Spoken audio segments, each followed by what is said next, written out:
Duel Review is brought to you by NexusDigitalComics.com. On today's Duel Review, it's Sling Blade, the movie. I'm RJ. And I'm Nick. Let's get to it. Turkey. It was yesterday. Yeah, I know.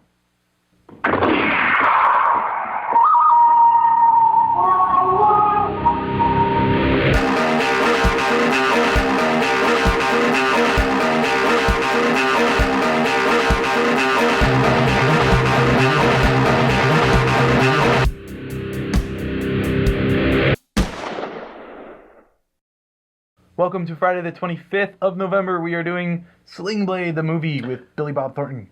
Well, not just with, it was written by him and directed by him. It's a Billy Bob Thornton-a-thon. It's 1996. Billy Bob Thornton. And honestly, before this film, and even after, I don't really like Billy Bob that much. Yeah, I don't care for him that much. But I freaking love Sling Blade. I love this movie. I don't remember when the first time I saw it or why. I think it was really just like in a Hollywood video, if you know what that is nowadays. It's a it's a place where they used to have these things called VHS. Oh yeah, soon kids are not going to know what Blockbuster is. Blockbuster. Well, they know it, but anyway. So the movie is a great movie. It's just kind of this low key. It's definitely a character piece. Yes, it is. I love those. I'm just a sucker for good characters. Billy Bob does a very interesting portrayal as Carl. Yes. Potted meat. He ought not do that. You know, he's just got this. He's a dull-witted kind of, retarded guy. I would say that he lacks education. He was an unwanted child, Right. And he was locked kept locked in the shed. So I don't think he had much of an education. Right, and we first joined him at a mental institution. Right. He's been put there because he's killed somebody. And we won't tell you. It's very interesting how it unfolds. Yeah, I can't do it like you can. So we start off. A reporter is coming to interview him For a the college, paper, college paper, yeah. And so they warn him, like he hasn't seen a girl, he doesn't like talking to girls or whatever, he's uncomfortable around girls, so we can't leave you alone, and you can't ask him questions about this or whatever. And so it's kind of like, what has this guy done?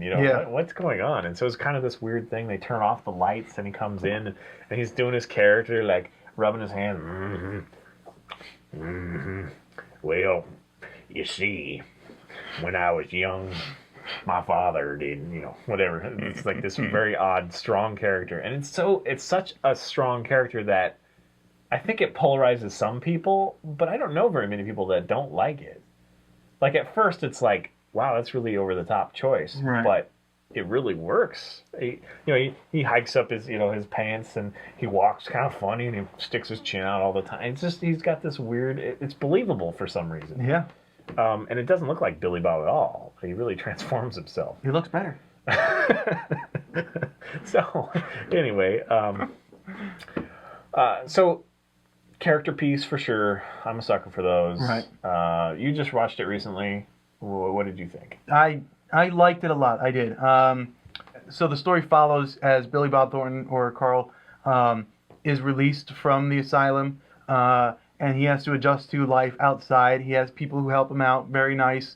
Yeah, he's not even sure he wants to be out there, but they're like, you have to go. Right. Yeah, he's like, what was it? He's like, I think I'd much rather stay in here. Right. It's like he's weirded out by being around girls, as we mentioned, Right. Anyway, so yeah, he goes out and he gets a job repairing lawnmowers and stuff. Right. They set him up with a job. And he meets this little boy, and Frank. he befriends the little child and the boy's mother and the mother's friend, John Ritter's character, Right. whose name I forgot. Keep going. So Vaughn.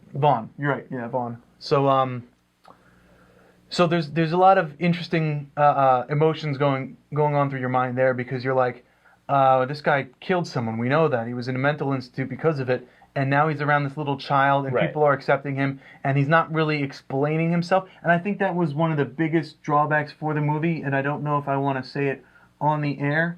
So if you hear it and you decide not to, just bleep it out. But the part where where the mother finds out and the mother's completely fine with it. Yeah. Okay. I think that was like, what? You're completely fine with this? I think the mother is the audience, because the audience has had more time with him, with Carl, and they realize, because at first it is a little weird, like, is he gonna like drag this kid out into the sticks and like, you know, do something? But you know, we see that he is kind of childlike. He's never really had that kind of friendship, so he bonds with his boy. And he is friendly. He's very kind, yeah. And so the killer thing has really it's affected his life, but not his personality necessarily. Right. Like, and in the story wise, it takes too. a back seat to everything else that's going on. You know, the mother is in an abusive relationship, and he is kind of aware of it. Right. So you get to see that. He's made aware of it, and it does link to his past a little bit, and but it's one of those things that instead of ramping up, like getting more and more exciting, like these big things happen, but they do it in such a way that it's almost matter of fact. Right. And it makes it almost more profound. Yeah. Like when he does take action, we won't say what, but it's kind of like, holy crap. Yeah. You know? But it's also fun. It's like a slice of life. It's an odd life, but it's a slice of life like a southern town. You know, there's Krispy Kreme, and like he loves his biscuits, mustard and biscuits, and mustard and biscuits, and he likes the French fries, mustard. He loves mustard. Funny, haha, not funny, queer. So he's talking to John Ritter's character, and it's like, well, that's a very offensive way to say it, but I just thought that's fun. That's a funny line. This is like, do you know what gay means? It's like, you know, whatever. John Ritter is great. Yeah, he does such a good job in this. I have never seen him in a movie that I've liked him so much as this movie, and it's a pretty big part. Yeah, but he's just so endearing, and I don't know, he does a really good job in that role. The little boy does pretty good. I've seen him recently, like all grown up now, and it's very odd to realize that that's him. I don't ask me what it was; I totally forget. But then there's also the creepy guy at the beginning, where what's his name? J.T. Walsh. It's played by J.T. Walsh, right? But he's like this fellow insane asylum mate. And he tells him this story about, you know, whatever, this horrible story. And it's just like, you know, and I think immediately you can tell Carl's uncomfortable, even though he's like weirdly like, meh. So you almost start to identify with, okay, he's not like these other guys. Right. There's something a little bit, you know. But he does sit there and go and just, you know, allow it to happen. That's what he does. You can't see, his facial expression doesn't really say. Right. But you can hear it in the way he moves. Right. So that's kind of a disturbing. I think that's really the first thing you see, actually. Yeah, I think so. So anyway, very rich in character.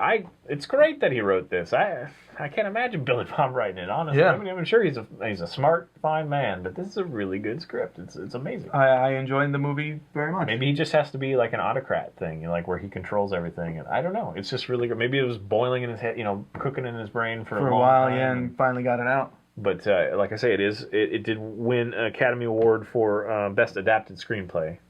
And I think it was nominated for Best Actor. I don't think he won, though. I'm pretty sure he didn't. Well, I mean, it definitely was a very good role. Yeah, and it's not a stereotypical. It's not like a radio or, you know, it's not a Forrest Gump even. It's not like a stereotypical. You know, I'm slow, but everybody loves me because I'm good-natured. It is a little bit darker to it. And like Dwight Yoakam, he plays the abusive boyfriend, right? And he does an excellent job. Absolutely. You really hate him. Again, you absolutely do. The only drawback I have is that mother scene. You know, like just that she gets it right, or she's okay with it right away. Yeah, she's okay with it. Way too fast. Like she does have some hesitation. Like remember, she goes to the grocery store where she works and where Vaughn is like her manager and friend, and she talks to him about it. But they don't. They just know that he was in an institute. They don't know why. That's true. But you know, it's kind of the sense of she's clearing it with him to make sure. What do you think? You know, well, he seems good natured, and you know, they go out together, Vaughn and Carl, to kind of to bond or whatever, to just understand each other. Yeah, explore what's going on with this guy. So yeah, I can understand that, but time constraints, you know, I guess. It is a understandable oversight. Yeah, and I outside of that, she's got so much to deal with the boyfriend. I mean, like you could make excuses for that, but I'm sorry. As soon as I would hear that as a parent, get out of here. I'd be like, you have to leave. You can't go near my child. Yeah, But yeah, I thought that was, in spite of that, I thought it was a great movie. Yeah. I mean, he has nowhere to go, and the boy kind of pleads, he's my friend, and he helped me carry laundry home, and yada yada. Anyway, it's a really good movie. It's worth a watch. If you missed it, watch it. Yeah, absolutely. It's not very long. It's not like one of those epic long movies or anything. Just watch it, please, for me. Just watch. So subscribe on YouTube, follow us on Facebook, show us your support, please, and we will definitely get back to you if you leave any comments. Please leave comments. I'll answer them if you have something that you would like us to review. Yeah, absolutely. Old, new, whatever. Yeah. We would love to do that. Yeah. And we want you to be a little bit more involved. Yep. So. We're trying to make this interactive, like a video game. I wish. Yeah. They'd make me whoosh, and then you'd punch me in the gut. Yeah. Press A button to do a high attack. Yeah. One of us. We'd really find out quick who they like. I'd just be sitting there being pummeled. Wouldn't that be cool though? Wouldn't that be cool? If you took an entire audience and then forced them to, their aggregated button presses, force someone to do the. I don't know how to say that. I don't either. That's it. See you. Bye. Yay! I took my time with that one. Bingo! Bingo! Yahtzee! Bye! Next week, get ready for Lock and Key, the comic.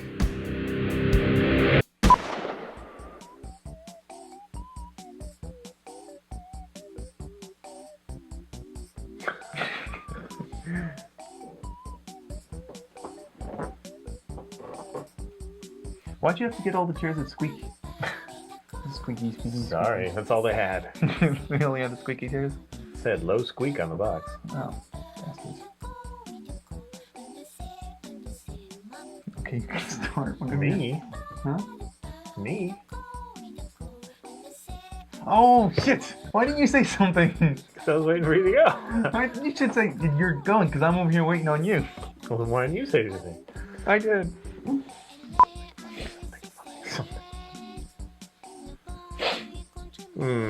Gotta do funny things. My God. Good eye, nice eye. With ears like these, I could fly. Whatever. A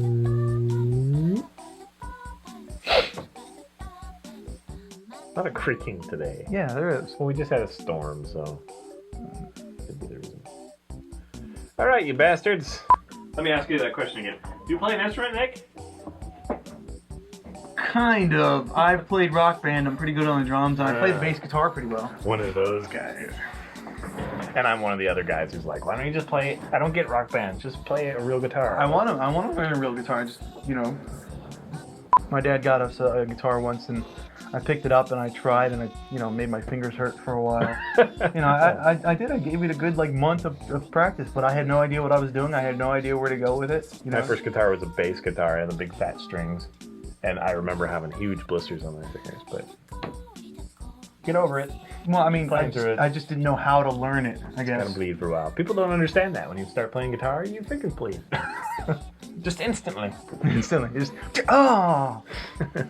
like razor wire.